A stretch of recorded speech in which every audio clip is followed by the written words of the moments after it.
2027 के विधानसभा चुनाव के मद्देनजर बीजेपी ने अपने 42 सदस्यीय प्रदेश कार्यकारिणी को घोषित कर दिया है। युवाओं और महिलाओं पर बीजेपी ने दांव खेला है। बीजेपी प्रदेश कार्यकारिणी को डायनामाइट बता रही है। इस रिपोर्ट में देखिए। 2027 के विधानसभा चुनाव के मद्देनजर बीजेपी ने अपने 42 सदस्यीय कार्यकारिणी को घोषित कर दिया है। लगातार दूसरी बार बीजेपी प्रदेश अध्यक्ष की कमान संभाल रहे महेंद्र भट्ट की टीम में इस बार प्रदेश महामंत्री के पद महिलाओं को सौंपा गया है।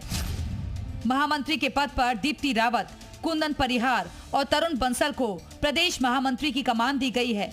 कार्यकारिणी में 8 उपाध्यक्ष और 8 प्रदेश मंत्री भी बनाए गए हैं। बीजेपी प्रदेश महिला अध्यक्ष की कमान ऋषिकेश से रुचि चौहान भट्ट को सौंपी गई है। भाजपा किसान मोर्चा की कमान महेंद्र सिंह नेगी संभालेंगे। पिछड़ा वर्ग की कमान नेत्रपाल मौर्य संभालेंगे। अनुसूचित जाति मोर्चे के प्रदेश अध्यक्ष बलवीर गुनियाल को बनाया गया है। गुनियाल चमोली जिले से आते हैं। अनुसूचित जनजाति मोर्चे के प्रदेश अध्यक्ष प्रेम सिंह राणा, अल्पसंख्यक मोर्चे के प्रदेश अध्यक्ष के तौर पर अनीश गौड़ को जिम्मेदारी सौंपी गई। बीजेपी प्रदेश अध्यक्ष की नई टीम में अनिल गोयल, राजेंद्र सिंह बिष्ट, श्रीपाल राणा, आशा नौटियाल, स्वामी एतिशरानंद, शैलेंद्र सिंह बिष्ट, राकेश गिरी और स्वराज विद्वान को प्रदेश उपाध्यक्ष की कमान सौंपी गई है। जबकि सतीश लाखेड़ा, आदित्य चौहान, अनिल भट्ट, दीपिका बोरा, नेहा जोशी, गुंजन सुखीजा, निर्मल मेहरा और गौरव पांडे को प्रदेश मंत्री की कमान सौंपी गई है। मनवीर सिंह चौहान को तीसरी बार प्रदेश मीडिया संयोजक की जिम्मेदारी दी गई है।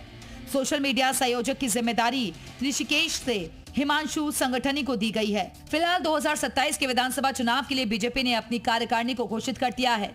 जिस तरह से निकाय चुनाव, पंचायत चुनाव में बीजेपी ने बेहतर प्रदर्शन किया, इसी को ध्यान में रखकर बीजेपी 2027 के विधानसभा चुनाव को ध्यान में रखते हुए अपनी कार्यकारिणी घोषित कर चुकी है, जिसमें महिलाओं और युवाओं पर दांव खेला गया।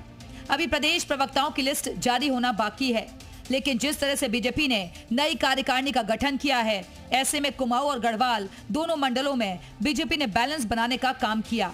बीजेपी प्रदेश प्रवक्ता हनी पाठक प्रदेश कार्यकारिणी को डायनामाइट बता रही हैं। बीजेपी प्रदेश मीडिया प्रभारी मनवीर चौहान का कहना है कि जिस तरह से केंद्र राज्य सरकार काम कर रही है, नई कार्यकारिणी जनता तक योजनाओं को लेकर जाएगी। ऐसे में देखना काफी दिलचस्प होगा कि 2027 के विधानसभा चुनाव में बीजेपी की प्रदेश कार्यकारिणी किस तरह से काम करती है। 2027 के विधानसभा चुनाव के मद्देनजर भाजपा ने अपने प्रदेश कार्यकारिणी का गठन किया है। जिस तरह से महिलाओं और युवाओं साथ में नए चेहरों पर दांव भाजपा ने खेला है, ऐसे में देखना काफ़ी वाजिब होगा कि 2027 के विधानसभा चुनाव में भाजपा की प्रदेश की नई कार्यकारिणी किस तरह का प्रदर्शन करती है। कैमरा पर्सन नरेश भट्ट के साथ मैं रामानुज, जी मीडिया, देहरादून।